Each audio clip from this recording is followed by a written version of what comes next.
मी अभिमन खराबे, न्यूज 24 महाराष्ट्रामध्ये आपलं सर्वांचं स्वागत। मित्रांनो, नाणीज धाम पीठाचे जगद्गुरु रामानंदाचार्य नरेंद्राचार्य महाराज हे पूर्व विदर्भ उपपीठ नेरला येथे 19 व 20 फेब्रुवारीला यांचं दर्शन व मार्गदर्शन सोहळा, त्या सोहळ्यामध्ये हजारोच्या संख्येमध्ये भाविक उपस्थित होते।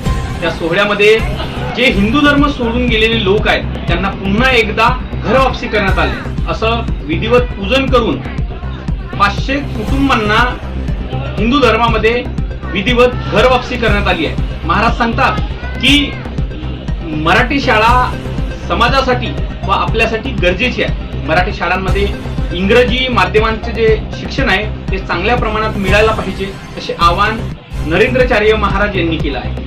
व आमचे प्रतिनिधी महाराजांसोबत संवाद साधत असताना महाराजांनी अगदी मार्मिकरित्या त्या सर्व प्रश्नांची उत्तरे दिली आहेत। शपथ घेतो की आजपासून मी पुण्याच हिंदू धर्मामध्ये विधिवत प्रवेश करत आहे। मी यापुढे कुणाच्याही भाग तपस्याला प्रलोभनाला बळी पडणार नाही आणि माझा धर्म सोडणार नाही।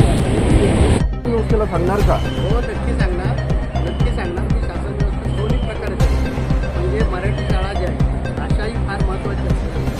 त्या मराठी शाळा पण टिकून राहिल्या पाहिजे आणि शासनानं गव्हर्नमेंटच्या इंग्रजी माध्यमाच्या शाळा काढल्या पाहिजे। आज क्रेज काय आहे की शेतामध्ये असणारा जो माणूस आहे ना त्याला पण वाटतं की माझा मुलगा इंग्लिश मिडियममध्ये शिकतो आणि या इंग्लिश मिडियमचा फायदा उचलून मित्रमित्रांनी बरोबर धर्मांतर करतात। म्हणून जे लोक पुढे येतील आणि इंग्लिश मिडियम शाळा चालू करू इच्छितात त्यांना गव्हर्नमेंटने फंड द्यावे अशी माझी मागणी आहे तुमच्या माध्यमातून। आणि मी देखील म्हणतो त्यांना इंग्रजी माध्यमांच्या शाळा ओपन करायला द्या, त्यांना फंड द्या आणि त्या शाळेमध्ये वेद विज्ञान शिकवा। म्हणजे काय तर आमची संस्कृती शिकवा आणि विज्ञान पण शिकवा। अशा प्रकारच्या शाळा काढल्या पाहिजे। नाही काढल्या तर आज कष्टकरी माणूस सुद्धा इंग्लिश मिडियममध्ये पाठवतो, कॉन्व्हेंटमध्ये मुलगा जातो आणि ऑटोमॅटिक धर्मांतर। जर हिंदू धर्म टिकायला पाहिजे असेल तर गव्हर्नमेंटने महाराष्ट्र शासनानं पैसे दिले पाहिजे इंग्लिश मिडियमच्या स्कूललासुद्धा आणि मराठी शाळा पण बंद करतात। आपण मला 20 वर्ष आईवडील त्यांचं संगोपन करतात, पण प्रेम प्रकरणातून आईवडील त्यांच्या दुसऱ्या धर्माच्या मुलासोबत लग्न करून देत नाही, म्हणून आजकालच्या मुली कोर्टात वेळ भाग घेतात। तर आपण यावर काय म्हणतो? कसं आहे, आई वडिलांची अपेक्षा असणार आपल्या की जर तुम्ही अन्य धर्मामध्ये जाऊ नकोत, आपल्या धर्मातला मुलगा त्याच्याशी लग्न कर।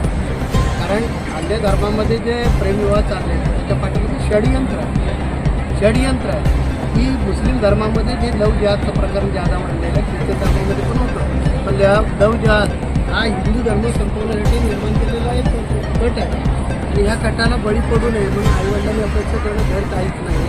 त्या मुलीने हिंदू धर्मातल्या कुठल्याही जातीतल्या त्याच प्रकारच्या ताज्या घडामोडी पाहण्याकरिता न्यूज 24 महाराष्ट्राला सबस्क्राईब करा, लाईक करा व पाहत राहा न्यूज 24 महाराष्ट्र, आवाज जनसामान्यांच्या हक्काचं।